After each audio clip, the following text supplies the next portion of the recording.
Jared here, back with another episode of Minding My Money Mondays, a common sense talk about money matters. So inflation has been out of control. Groceries, houses, gasoline, used cars, everything is so expensive these days.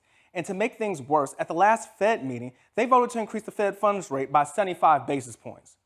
Jerome, that's the largest increase since 1994. What are you trying to do here? Make me eat off of ramen noodles and live off of the dollar menu? Now, while this is good news for all of you savers out there, for those of us struggling to make ends meet, things are about to get a whole lot more expensive. But here are 5 areas and ways that you might be able to lessen the sting of inflation. 1. Get the most for money in your bank account. If you're going to keep money in the bank, then make sure you're getting paid the most for it. This means looking at the accounts and products that can pay you the most. Did you know that the nearly risk-free U.S. Treasury-backed I-bonds will deliver a record-breaking 9.62% interest rate for the next 6 months?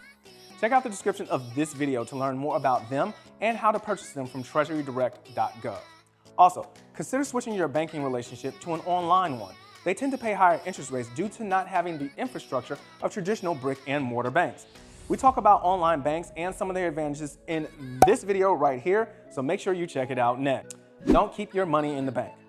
The worst place to keep your money during periods of inflation? The bank. I mean, let's face it. If your savings account is paying you 1% interest, but inflation is raging at a whopping 10%, are you really making money by keeping it in the bank?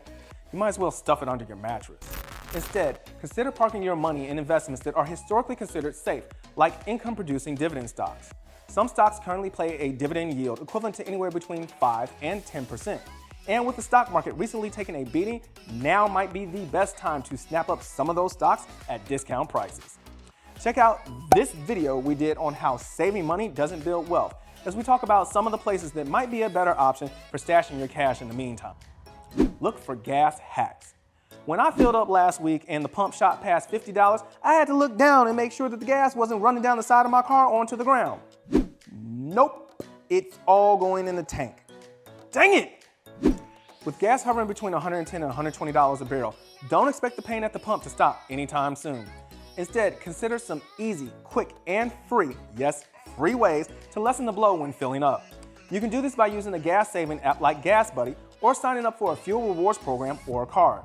If you want to learn more about these things and some other ways to save on gas, then check out this ride-along video that we did on 5 ways to save on gasoline. Cars. If you're in the market to purchase a car, you might be considering a used car, right? But if you're like me, when I recently looked for a car and I found that the price between a used one and a new one was almost exactly the same because the used car market is so jacked up from the new car market microchip shortage. I mean, seriously, the price for a used 2018 Camaro RS with 2,000 miles on it and this new 2023 RS built exactly like I wanted it was only like $1,000 different. Needless to say, I just made the deposit 2 weeks ago. Now let's see how long it takes Chevy to actually build that car. But to that end, check out this video on how to save money when buying a new car. We've included some tips that while they may not stop inflation, they might help ensure that you get the best deal possible in these crazy times.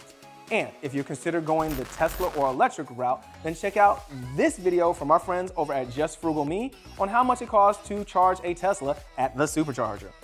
Ways to beat the housing market. The biggest thing we can say about houses at the moment is to wait to buy one if you can. Due to interest rates increasing, it might be best to just keep an eye on market prices. They should be stabilizing or dropping in the upcoming months and in 2023. That means that deals might be on the horizon. As people watch the amount that they can afford per month shrink, they'll have to buy less expensive homes to keep things equal to what they originally could afford, say, just 4 months ago. This means that sellers should have to start to drop prices to match these new budgets. So, you just be prepared to be a good negotiator as the market switches from a seller's market to a buyer's market. And until we meet again, let's all remember to mind my money, and I will see you all next Monday. Take care.